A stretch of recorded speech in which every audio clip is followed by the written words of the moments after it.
तस्लीम साहब का जूता उठाने का काम करता था, खाली पीछे नहीं। और ये बात मैं उनके मुंह पर भी कह सकता हूँ, ऐसा नहीं है। आपका फुटेज के बाद वो जानता होगा, मेरा चेहरा देख करके भी कह सकेगा कि हाँ ये वही मुश्ताक है। या नहीं तो समाजवाद बनिए, या नहीं तो गॉड्स का औलाद बनिए। बस यही सब इन लोगों को चाहिए। वाई प्लस, हिंदू मुस्लिम, लव जिहाद, ये तस्कर वो तस्कर, बांग्लादेशी, एनआरसी, यही सब इन लोगों का विकास की तरफ जरा सा भी अगर ध्यान हो जाता तो हम लोगों को स्मार्ट हिंदुस्तान, स्मार्ट गांव चाहिए, ना स्मार्ट मीटर चाहिए। डर का है कि जो भद्दा भद्दा बयान बोलता है मुसलमानों के खिलाफ, उनको इस पार्टी में इनाम दिया जाता है। सभी जिला पदाधिकारी को दिया है कि जबरन लगाओ, जो नहीं लगाए तो उस पर एफआईआर करो। पता नहीं कि इसको माँ बाप का नाम याद है या नहीं है, और वो हमारे सीमांचल को मिथिलांचल का नाम दे करके नामाकरण कर रहा है वो। अब पता नहीं इसके पीछे क्या रहस्य है। ये लोग आधा हिंदुस्तान तो बेच दिया, चाहे वो LIC हो, चाहे वो प्लेन हो, चाहे वो रेल हो, चाहे वो बिजली हो। देश का भी सरकार में ये है, भारत का भी सरकार में ये है, बिहार का भी सरकार में है। तो ऐसे लोगों को चिन्हित करके ये निकालने का काम क्यों नहीं करते हैं? सिर्फ सांप्रदायिक बात फैला करके यहाँ सांप्रदायिक दंगा कराना चाहते हैं। आने वाले विधानसभा तक इन लोगों का एक कोई सोची समझी प्लान है। ये प्लान के तहत ये लोग यहाँ का जो गंगा जमनी तहजीब है इसको बिगाड़ कर रहेगा। किशनगंज में रहना है तो हिंदू बनना पड़ेगा या फिर मुसलमान बनना पड़ेगा। सांसद अररिया प्रदीप कुमार सिन्हा को बेहतरीन रूप से जानता हूँ, और जब मेरा उम्र 25 साल 30 साल का था तो इनका काम उस सीमांचल के गांधी स्वर्गीय तस्लीमुद्दीन साहब का आगे मोटरसाइकिल लेकर ये रास्ता दिखाने का काम करते थे कि कौन सा गली में तस्लीमुद्दीन साहब आज जाएंगे और कौन सा रास्ता में जाएंगे।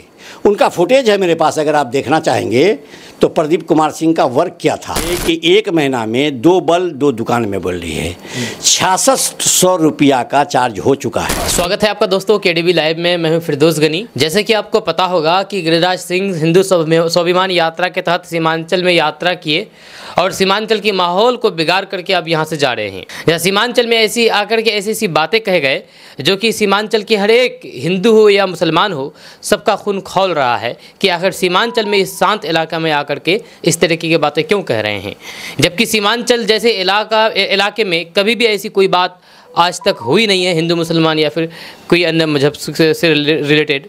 लेकिन फिर भी यहाँ आकर के एक दूसरे को लड़ाने का काम कर रहे हैं और भाईचारगी को ख़त्म करने का काम कर रहे हैं। और इसी मुद्दे पर हम बात करना चाहेंगे।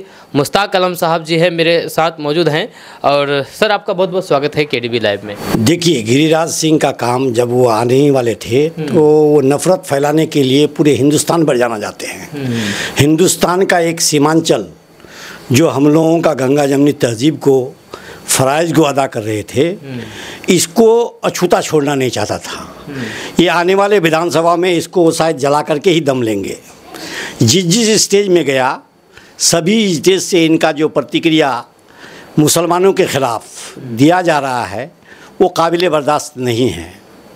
लेकिन हमारे किशनगंज ज़िला का दुर्भाग्य है कि उनके प्रतिक्रियाओं का जवाब हमारे यहाँ के सांसद, MLA, जिला परिषद चेयरमैन इत्यादियों को देना था।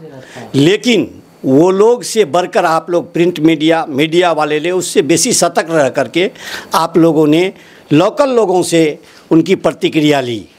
इसके लिए आप KDB लाइव को मैं दोनों हाथ जोड़कर मुबारकबाद और धन्यवाद देता हूं कि आप लोगों ने सही समय सही बात को उठाने का काम किया।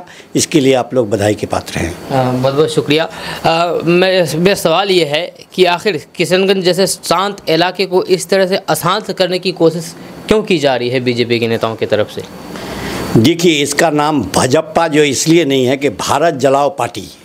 भारत में ऐसा कोई खित्ता नहीं बचेगा अगर इस तरह का समय उनको मिलता रहेगा।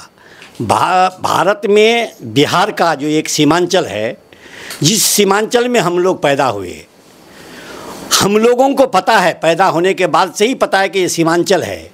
लेकिन जो पैदा हुआ उनको पता नहीं है, और जो यहाँ पैदा ही नहीं हुआ, आदरणीय गिरिराज सिंह का ये मिथिलांचल नाम दे करके गया। मिथिलांचल का पता नहीं कि इसको माँ बाप का नाम याद है या नहीं है, और वो हमारे सीमांचल को मिथिलांचल का नाम दे करके नामाकरण कर रहा है वो। अब पता नहीं इसके पीछे क्या रहस्य है।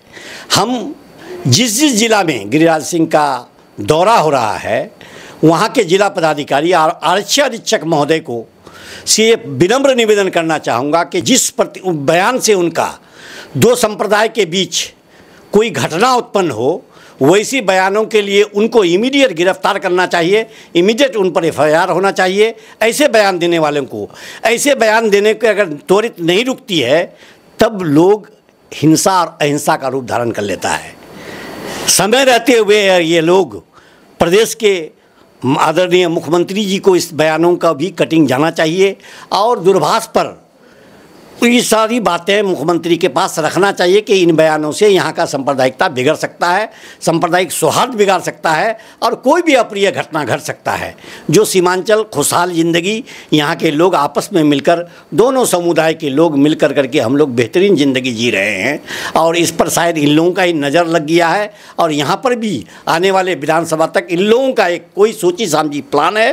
ये प्लान के तहत ये लोग यहाँ का जो गंगा जमनी तहजीब है इसको बिगाड़ कर रहेगा और वो कोशिश लगातार जारी है। अभी उपचुनाव चल रहा है 4 विधानसभा में बिहार में, तो कहीं उसका असर तो नहीं है? उसको लेकर के तो ये हिंदू मुस्लिम नहीं कराया जा रहा है अभी बीजेपी की तरफ? चुनाव के लिए ये लोग किसी भी हद तक जा सकता है।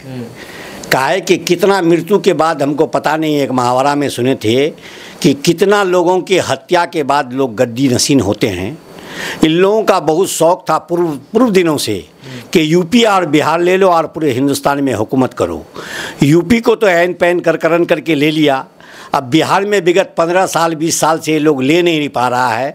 काफ़ी अरमान इन लोगों को दिलों में सजो रहा है। इसलिए ये बिहार के हर एक, चाहे वो मिथिलांचल हो चाहे वो सीमांचल हो, ऐसा नज़र रखा है बुरा कि ये लोग कुछ करके ही शायद दम लेंगे।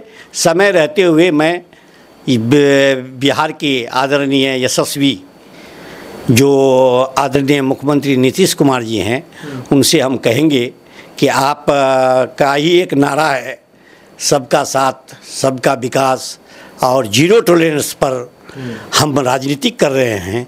तो जीरो टॉलरेंस करने वाले लोग राजनीतिक पर चढ़ कर करके आर्टिफिशियल गांधीवादी बनेंगे तो इस तरह से काम नहीं चलेगा।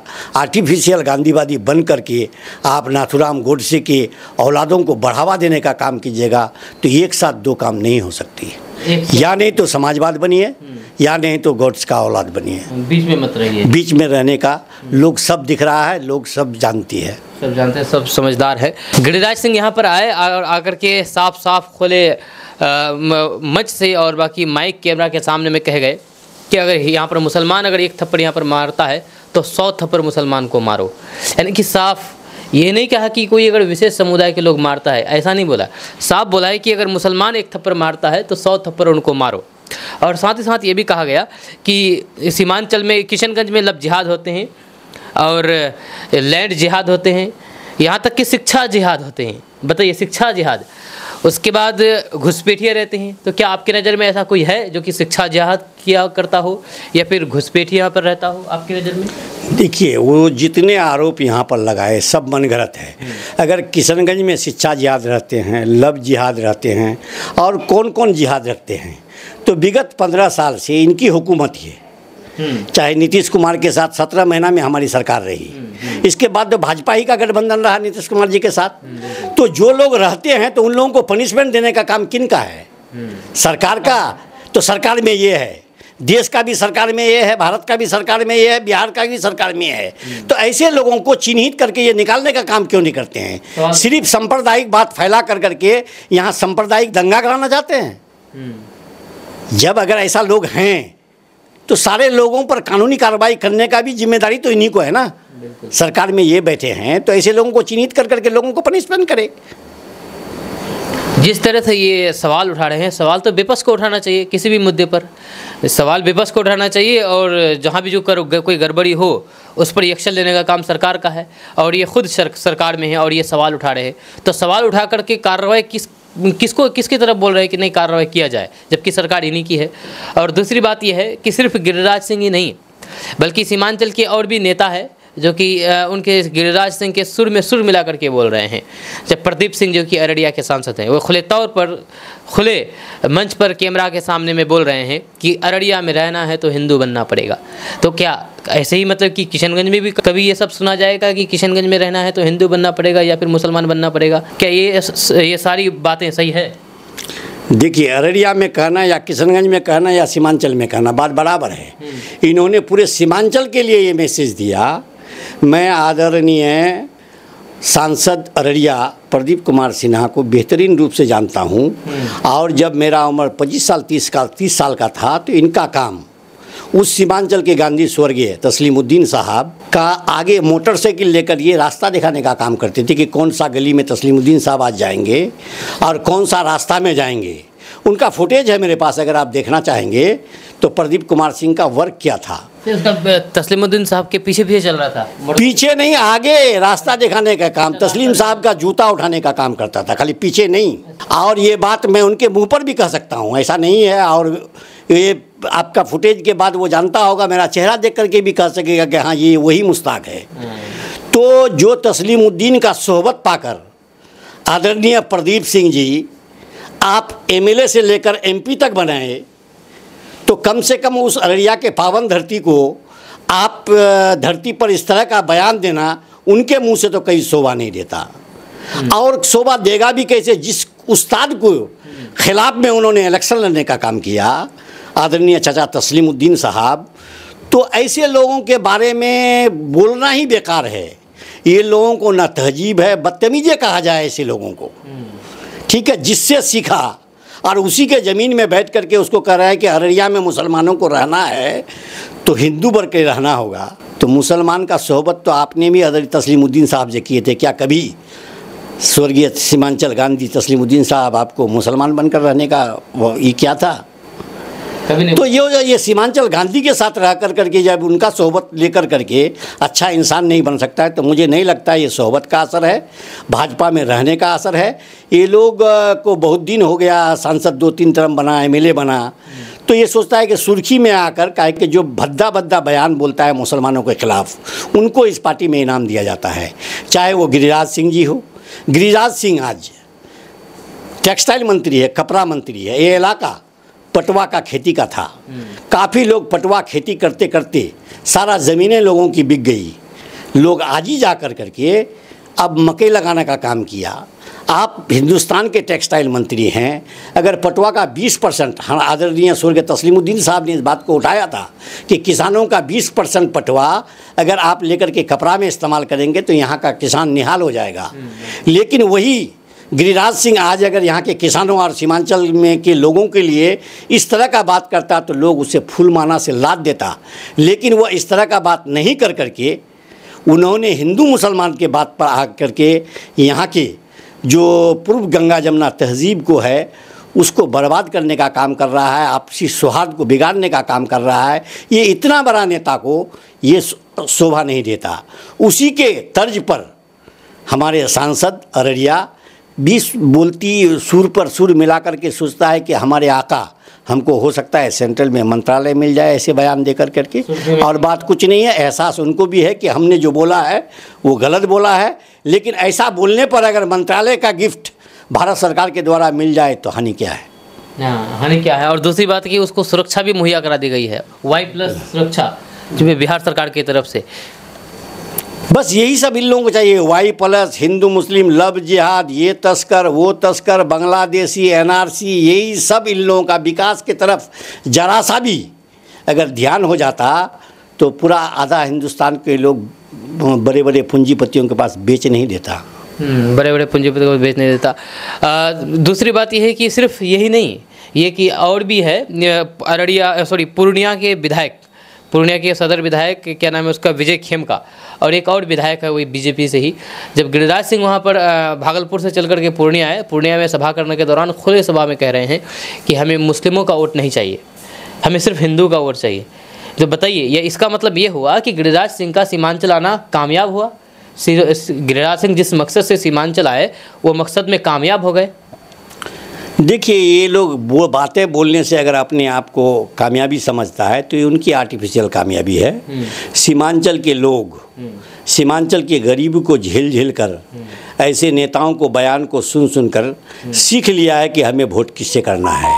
आने वाला इलेक्शन इनको मुंहतोड़ जवाब देगी। हम लोग इनके बयानों पर नहीं, बैलेट पर विश्वास करते हैं और बैलेट मार कर करके इनको एहसास दिला देंगे कि सीमांचल क्या है, और वो कभी सीमांचल का दौरा नहीं करेंगे। हम इनके बातों का जवाब बैलेट से यहाँ का जनता करेगी, यहाँ का गरीब, हिंदू, मुसलमान, सिख, ईसाई मिलकर करेंगे। ऐसे नफरती लोग पैदा ही हुए हैं आपस में खलल डालने के लिए, और इसका मैं पुरजोर मुखालिफ करता हूँ और ईश्वर से कामना करता हूँ कि ईश्वर उनको सद्बुद्धि दे। ऐसे उम्र के पाराओं में है और राष्ट्रीय नेता होने से सारे लोगों को लेकर करके चलना चाहिए, लेकिन ऐसा नहीं कर करके भारत जलाओ पार्टी का ये नियम ही हो गया है कि लड़ाओ, फूट डालो, हुकूमत करो। ये उनका नियमावली में शामिल है, ये उनका नियमावली में शामिल है। और दूसरी बात यह है कि सीमांचल में आकर के जिस तरह से बातें कही है, क्या लगता है कि सीमांचल की जनता उनकी बातों में आएगी?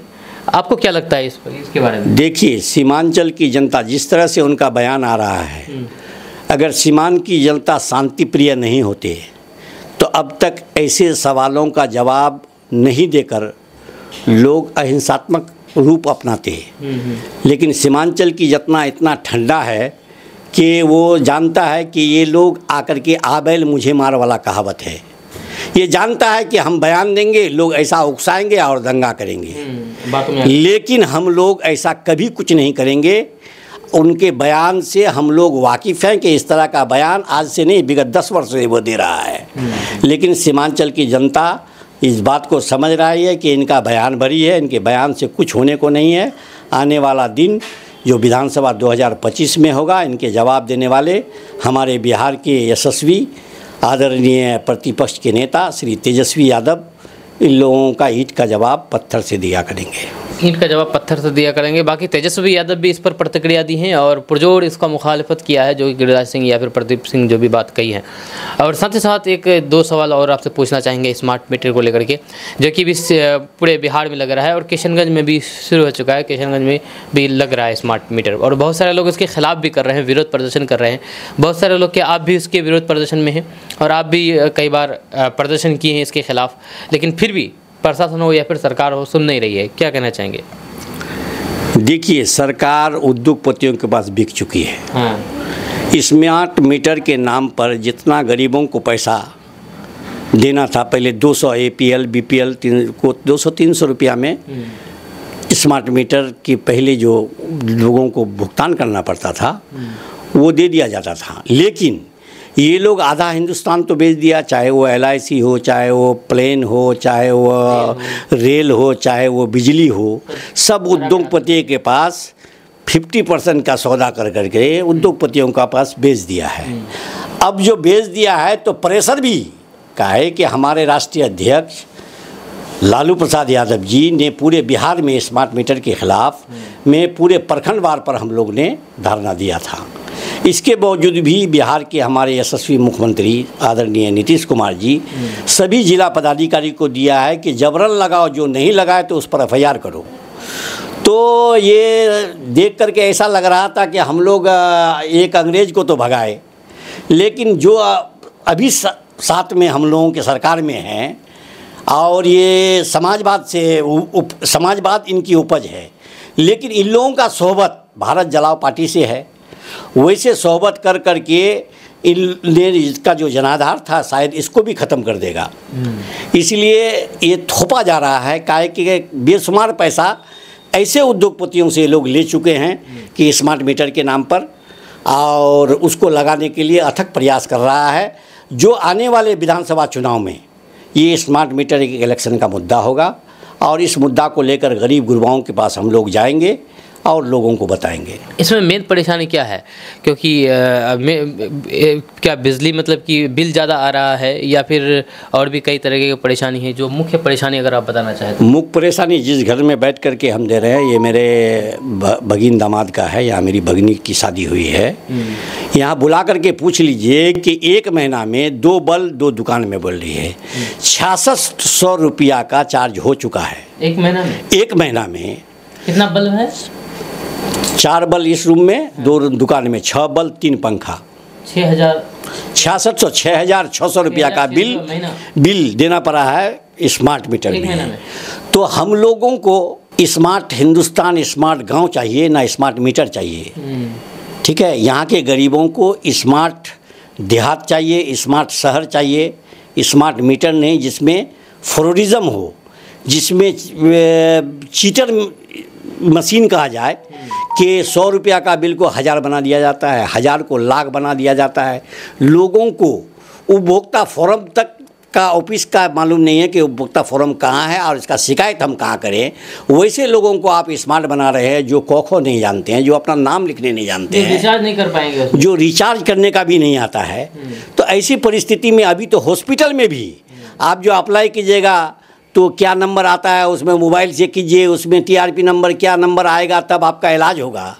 तो क्या ये गरीब लोग इलाज से भी ये हो जाए, बिजली से भी मोहताज हो जाए? यही सरकार है। रोडें सड़कें बना देना बड़ी बात नहीं है। रोड सड़क पर हिंदुस्तान के लोग चलेंगे, वो गरीब ही मर जाएंगे तो रोड बनाना आपका क्या हुआ? बिल्कुल। आप लोगों के लिए बना रहे हैं और लोग ही जिंदा नहीं रहेंगे तो फिर फ़ायदा क्या हुआ? बिल्कुल बिल्कुल, लोग के लिए बना रहे हैं, लोग ही नहीं रहे तो क्या फ़ायदा।